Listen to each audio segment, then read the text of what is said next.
Good morning dear students. आज हम radio wave, microwave, ultraviolet, visible, gamma rays, इन सभी के बारे में पढ़ेंगे। यहाँ से 2 नंबर का क्वेश्चन आता है एग्जाम के अंदर। रेडियो वेव क्या होती है? These are electromagnetic wave of frequency range 5 × 10⁵ hertz to 3 × 10⁹ hertz. ये इलेक्ट्रोमैग्नेटिक वेव्स होती हैं, रेडियो वेव्स, जिनकी फ्रीक्वेंसी रेंज है 5 × 10⁵ हर्ट्ज से 3 × 10⁹ hertz. These wave are produced by oscillating electric circuit. Electric circuit के अंदर जब चार्ज पार्टिकल ऑक्सीलेट होते हैं तो ये वेव्स प्रोड्यूस की जाती हैं। रेडियो, इसके क्या यूज हैं? It is used for different type of wireless communication system. अगर स्पेस के अंदर हम जाएं तो हम वहाँ पे कोई मीडियम नहीं होता बात करने के लिए, तो रेडियो वेव का यूज करते हैं। तो कम्युनिकेशन सिस्टम के अंदर वायरलेस के रूप में ये यूज की जाती हैं। It is used in ground wave propagations. Ground wave propagation के अंदर भी यूज की जाती हैं। It is used in sky wave propagation. Sky wave propagation के अंदर भी यूज की जाती हैं। और it is used in cellular phone communication. Cellular phone communication system के अंदर यूज की जाती हैं। तो इनके 2-2, 3-3 यूज आपको याद करने हैं। ज़्यादा बुक के अंदर आप देख सकते हो। Microwave, having frequency range 3 × 10⁹ hertz to 3 × 10⁻11 hertz. इनकी फ्रीक्वेंसी रेंज कितनी होती है? 10⁻9 हर्ट्ज से 10⁻11 hertz. These are produced by spherical vacuum tubes name klystron, magnetron and gun diodes. ये वेव प्रोड्यूस की जाती है एक स्पेशल वैक्यूम ट्यूब के अंदर, जिनका नाम है क्लेस्ट्रॉन, मैग्नेस्ट्रॉन्स और गन डायोड्स। क्या यूज हैं? It is used in radar system for aircraft navigations.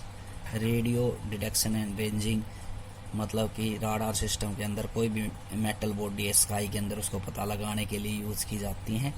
It is use to detecting the speed of tennis ball, cricket ball, automobiles. Automobiles जो हमारी बाइक वगैरह की स्पीड है, टेनिस बॉल, क्रिकेट बॉल की speed को पता लगाने के लिए यूज की जाती हैं। Microwave oven are use for cooking purpose. और जो हम कुकिंग पर्पज़ के भी इसके लिए इसका यूज़ करते हैं।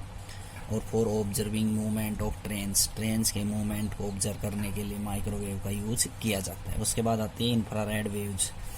इसकी फ्रीक्वेंसी रेंज होती है 3 × 10⁻11 से 4 × 10⁻14 हर्ट्ज। ये कैसे प्रोड्यूस की जाती हैं? By hot body and molecules. Hot body के द्वारा और मॉलिक्यूल्स के द्वारा ये प्रोड्यूस की जाती हैं। यूज क्या है इसके? In physical therapy to treat muscular strain. मांसपेशियों के अंदर खिंचाव वगैरह आ जाता है तो इंफ्रारेड वेव का यूज करते हैं। To provide electrical energy to satellite by using solar cell. Solar cell के द्वारा एनर्जी प्रदान की जाती है। For taking photograph during the fog, smoke etcetera. जो फोटोग्राफी लेते हैं कोहरे के टाइम, स्मोक के टाइम, तो इंफ्रारेड वेव का यूज किया जाता है।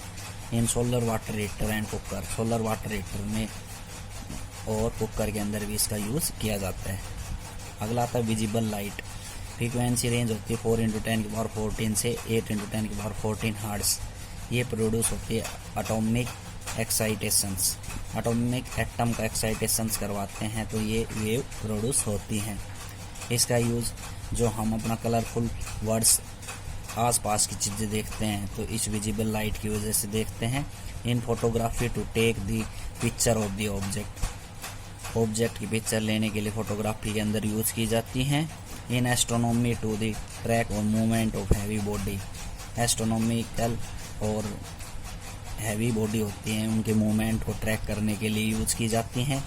To the study of minute object, और मिनट ऑब्जेक्ट की अध्ययन के लिए यूज की जाती हैं। उसके बाद आता है ultraviolet raise. Frequency range 8 × 10⁻14 hertz से 3 × 10⁻70 हर्ट्ज होती है। ये वेव प्रोड्यूस की जाती है by sun and very hot body.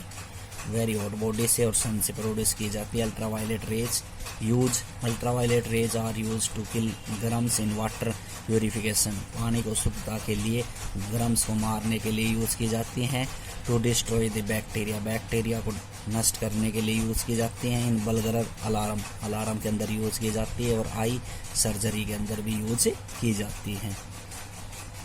X ray का, इसका आविष्कार रोनटंग ने किया था। इसकी फ्रीक्वेंसी रेंज होती है 3 × 10⁻70 हर्ट्ज से 3 × 10⁻20 hertz. These are produce when high energy electrons are stop suddenly on a metal of big atomic number. ये कैसे प्रोड्यूस, जब कोई भी हाई एनर्जी इलेक्ट्रॉन्स को रोकते हैं अचानक से on a metal of high atomic number, metal के ऊपर जिनका एटॉमिक नंबर हाई हो, उसको रोकने के लिए तो ये एक्सरे वेव्स प्रोड्यूस होती हैं। Use in surgery for the deductions of fractures bones in the human body, human body के अंदर हड्डियों के फ्रैक्चर वगैरह पता लगाने के लिए यूज की जाती है। In engineering for the test of the welding and the detecting fault and the flaw holes find the metal produce, engineer इसका यूज करते हैं वेल्डिंग टेस्ट के लिए और किसी बिल्डिंग के अंदर कोई होल ना हो, फॉल्ट ना हो, उसको पता लगाने के लिए यूज की जाती हैं। इन रेडियोथेरेपी के अंदर, इंडस्ट्री के अंदर और साइंटिफिक रिसर्च के लिए भी यूज की जाती हैं। Gamma rays frequency range 3 × 10⁻18 hertz to 5 × 10⁻20 hertz होती है इनकी फ्रीक्वेंसी रेंज। ये प्रोड्यूस की जाती है by the nucleus of the radio active substance, radio active substance से ये प्रोड्यूस होती है। इसके यूज क्या हैं? इन ट्रीटमेंट ऑफ कैंसर और ट्यूमर, कैंसर और ट्यूमर के ट्रीटमेंट के लिए यूज की जाती हैं। To presence of food stuff for a long times, भोजन को सुरक्षित रखने के लिए। Produce nuclear reaction, nuclear reaction produce करवाने के लिए। To provide valuable information about structure of atomic nucleus, atomic nucleus की स्ट्रक्चर को इंफॉर्मेशन प्रोवाइड करने के लिए यूज की जाती हैं। आर्ट्स एक्सपेरिमेंट, दो मेटल बॉडी ले ली, एक पी और पी डैश मेटल प्लेट्स हैं और यहाँ इनपुट हम क्या दे रहे हैं, इंडक्शन कॉइल लगा दी, यहाँ पे एक मेटल स्फीयर है, ठीक है, और यहाँ पे एक क्या लगा दी, plate. Hertz experiment use for producing electromagnetic wave, Hertz experiment से इलेक्ट्रोमैग्नेटिक वेव प्रोड्यूस करते हैं। Two large metal plate P and P dash are connect to metal sphere S and S dash, ये दो मेटल प्लेट है P और P dash जो S और S dash के साथ कनेक्ट है। This sphere are connected to an insulation coil by the external short circuit in the coils, ये जो एस और एस डैश है एक्सटर्नल इंडक्शन कॉइल के साथ कनेक्ट है। A sudden high voltage is set up across the gap. This voltage ionizes the air in the gap S and S dash. तो एक high suddenly input जो external source से voltage को set किया जाता है। दिस वोल्टेज आयनाइज एयर, ये voltage यहाँ एयर के अंदर आयनाइज हो जाती हैं गैप के अंदर एस और एस डैश के बीच के अंदर।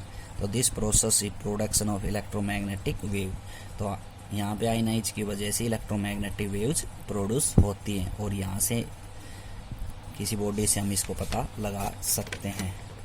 ये डिटेक्टर होता है, डिटेक्टर जो इलेक्ट्रोमैग्नेटिक वेव को पता लगाता है। यही हर्ट्ज एक्सपेरिमेंट है। आज के लिए इतना ही, थैंक यू।